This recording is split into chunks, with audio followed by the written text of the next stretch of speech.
नमस्कार, स्वागत है आपका यूएई खबर पर। चलिए शुरू करते हैं आज की ताजा बुलेटिन। सबसे पहले हम आज की हाइलाइट्स को जानेंगे, फिर खबरों को विस्तार से बताएंगे। लेकिन उससे पहले अगर आपने अभी तक अरब टाइम्स ऐप को डाउनलोड नहीं किया है तो फटाफट कर लीजिए। बता दें, डाउनलोड करने के लिए ज़्यादा कुछ करने की ज़रूरत नहीं है। आपको जाना है प्ले स्टोर पर, सर्च करना है अरब टाइम्स ऐप, वहाँ पर आपको ऐप दिख जाएगा, आप उसे डाउनलोड कर सकते हैं। So download now. शारजाह में कैदियों की विद कंडीशन रिहाई के नए नियम घोषित। फुजैरा में सड़क हादसे में 10 लोगों की गई जान। यूएई में जनवरी से टैक्स भरना होगा, आया है नया नियम। बिजनेस वालों को भरना पड़ सकता है 15% का टैक्स। यूएई में रेड लाइट तोड़ने पर 1 साल की जेल और 50,000 दिरहम का जुर्माना, साथ में और भी बहुत कुछ लगता है। यूएई ने सीरिया के बफर जोन पर कब्जा करने के लिए इजराइल की है निंदा। और आखिर में जानेंगे क्या है आज के रियल रेट्स, क्या है आज के गोल्ड रेट्स और क्या है आज के दिरहम रेट्स। तो चलिए खबरों को विस्तार से बताते हैं। शारजाह में कैदियों के विद कंडीशन रिहाई के नए नियमों की घोषणा की गई है। शारजाह की कार्यकारी परिषद ने एक नया नियम जारी किया है, जिसके तहत कुछ कैदियों को सशर्त यानी कि विद कंडीशन रिहाई दी जा सकती है। इसका मतलब है कि कैदी अपनी सजा का एक हिस्सा जेल के बाहर बिता सकता है, लेकिन कुछ शर्तों को पूरा करने के साथ। नए नियम के मुताबिक अगर कोई कैदी अपनी सजा का 3/4 हिस्सा जेल में पूरा कर लेता है तो उसे पैरोल पर रिहा किया जा सकता है। पैरोल की अवधि कम से कम 1 महीने की होगी और ज़रूरत पड़ने पर इसे बढ़ाया भी जा सकता है। हालांकि इस दौरान कैदी को कुछ तय शर्तों का पालन भी करना होगा। बता दें, आजीवन कारावास की सजा पाने वाले कैदी भी इस सशर्त रिहाई के लिए एलिजिबल हो सकते हैं, लेकिन इसके लिए उन्हें कम से कम 20 साल तो जेल में बिताने ही पड़ेंगे। हर मामले में कैदी की रिहाई का फैसला शारजाह पुलिस के कमांडर इन चीफ लेंगे और फिर इसे सार्वजनिक अभियोजन विभाग को सूचित किया जाएगा। नियमों में यह भी बताया गया है कि किन शर्तों पर रिहाई दी जाएगी और किन कारणों से इसे रद्द किया जा सकता है। इस नियम का पालन सुनिश्चित करने के लिए अमीरात में खास कदम उठाए जाएंगे ताकि प्रक्रिया सही तरीके से लागू हो सके। फुजैरा में सड़क हादसे में 10 लोगों की मौत। यूएई के फुजैरा में 2024 में पहले 10 महीनों में ट्रैफिक एक्सीडेंट के कारण 10 लोगों की मौत हो चुकी है अभी तक। फुजैरा पुलिस के अनुसार इन हादसों में कई लोग गंभीर रूप से घायल भी हुए हैं। सड़क हादसों की मुख्य वजहों में ओवर स्पीडिंग, गलत दिशा में ड्राइविंग, ध्यान भटकाना और लापरवाही से गाड़ी चलाना भी शामिल है। तेज रफ्तार, ट्रैफिक नियमों का उल्लंघन, मोबाइल फोन का इस्तेमाल और लेन बदलने में लापरवाही आम कारण बने हुए हैं। फुजैरा पुलिस ने लोगों से स्पीड लिमिट का पालन करने, सीट बेल्ट लगाने, ड्राइविंग के दौरान मोबाइल फोन का इस्तेमाल न करने और ट्रैफिक नियमों का सख्ती से पालन करने की अपील की है।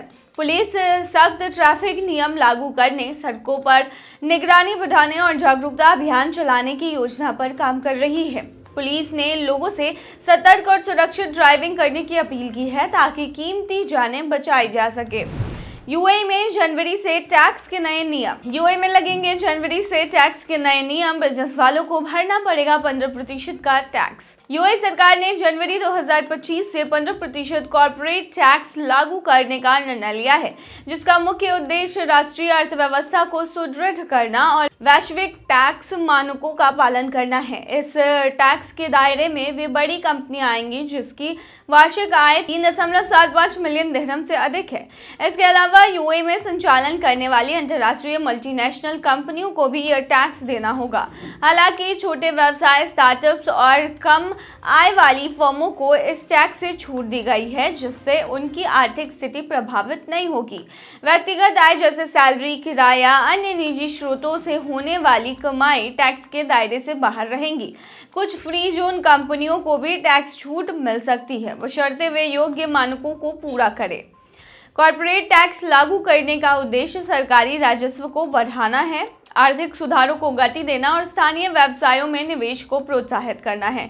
इसके माध्यम से यूएई को एक प्रतिस्पर्धी वैश्विक व्यापार केंद्र बनाने की योजना है। कंपनियों को सलाह दी जाती है कि वे समय पर अपने वित्तीय रिकॉर्ड और आय विवरण तैयार रखें, टैक्स विशेषज्ञों की मदद लें और सरकार की आधिकारिक वेबसाइट से अपडेट प्राप्त करें। यह कदम यूएई में व्यापारिक माहौल को अधिक पारदर्शी और अंतर्राष्ट्रीय निवेशकों के लिए आकर्षक बनाने में हेल्प करेगा। यूएई में रेड लाइट तोड़ने पर 1 साल की जेल या 50,000 दिरहम तक का लग सकता है जुर्माना। यूएई में रेड लाइट तोड़ना एक गंभीर ट्रैफिक उल्लंघन माना जाता है, जिसके लिए भारी जुर्माना, ड्राइविंग लाइसेंस पर ब्लैक पॉइंट्स और वाहन जब्ती जैसे सख्त सजा जो है वो दी जाती है। यूएई फेडरल ट्रैफिक लॉ के अनुसार रेड लाइट जंप करने पर 1000 दिरहम का फाइन, 12 ब्लैक पॉइंट और 30 दिनों तक वाहन जब्त करने के नियम लागू हैं। कुछ मामलों में, खासतौर पर गंभीर ट्रैफिक उल्लंघनों में 1 साल की जेल या 1 लाख दिरहम तक का जुर्माना भी लगाया जा सकता है। यूएई के नए ट्रैफिक नियमों के तहत यह सख्त सजा लागू की गई है। दुबई में चिकनी नंबर 30 2023 के तहत रेड लाइट तोड़ने पर वाहन छुड़ाने के लिए 50,000 दिरहम का जुर्माना देना होगा। जुर्माना न भरने पर वाहन जब्त रहेगा और इसे नीलामी में बेचा जा सकता है। अबू धाबी में भी लॉ नंबर 5 जो कि 2020 के अकॉर्डिंग है, वाहन छुड़ाने के लिए 50,000 दिरहम का जुर्माना देना आवश्यक है। यदि जुर्माना समय पर नहीं चुकाया जाता तो वाहन को सार्वजनिक नीलामी में बेचा भी जा सकता है। अबू धाबी पुलिस के अनुसार ड्राइविंग के दौरान मोबाइल फोन का इस्तेमाल रेड लाइट जंप करने की एक प्रमुख वजह है। मोबाइल फोन के उपयोग से लेन अनुशासन टूटता है और प्रतिक्रिया समय 35% तक घट जाता है। हैंड्स फ्री डिवाइस का उपयोग भी ध्यान भटकाने का कारण बन सकता है। ड्राइविंग के दौरान मोबाइल फोन के इस्तेमाल पर 400 दिरहम का जुर्माना और 4 ब्लैक पॉइंट्स लगाए जाते हैं। दुबई में यह अपराध करने पर वाहन 30 दिनों के लिए जब्त किया जा सकता है। यूएई ट्रैफिक लॉ के आर्टिकल 40 के अनुसार यदि रेड लाइट तोड़ने के कारण कोई जानलेवा हादसा होता है तो ड्राइवर को कैद, कम से कम 50,000 दिरहम का फाइन या फिर दोनों सजा हो सकती है। यूएई ने सीरिया के बफर जोन पर कब्जा करने के लिए इजराइल की निंदा की है। संयुक्त अरब अमीरात ने इजराइल के सीरिया के गोलान हाइट्स और आसपास के इलाकों में बफर जोन पर कब्जा करने की निंदा की है। यूएई का कहना है कि यह कदम अंतर्राष्ट्रीय कानून और 1974 में हुए इजराइल सीरिया शांति समझौते का उल्लंघन है। अमीरात की सरकारी एजेंसी WAM ने बताया है कि यूएई ऐसे कामों को गलत मानता है जो इलाके में तनाव बढ़ाते हैं और शांति के प्रयासों में रुकावट डालते हैं।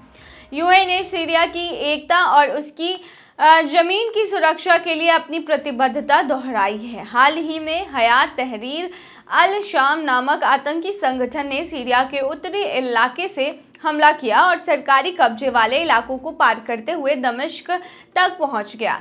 इसके बाद सीरियाई राष्ट्रपति बशर अल असद को इस्तीफा देना पड़ा और उन्होंने रूस में शरण ले ली। रविवार और सोमवार को इजरायली लड़ाकू विमानों ने दमिश्क और आसपास के सैन्य ठिकानों, कुनेत्रा प्रांत, लताकिया बंदरगाह और तटीय इलाकों पर भी हमले किए। सूत्रों के अनुसार इजरायली सेना ने 1974 के समझौते के तहत बनाए गए बफर जोन को पार कर सीमा के कई इलाकों पर कब्जा भी कर लिया है। चलिए आखिर में बता दें क्या है आज के रियल रेट्स, क्या है आज के गोल्ड रेट्स और क्या है आज के दिरहम रेट। शुरू करेंगे रियल रेट से। तो बता दें आज एक सऊदी रियाल में 22.58 रुपया है, जो कि पिछले दिन 22.59 रुपया था। वहीं आज एक सऊदी रियाल में 36.11 नेपाली रुपीज हैं, जो कि पिछले दिन 36.13 नेपाली रुपीज थे।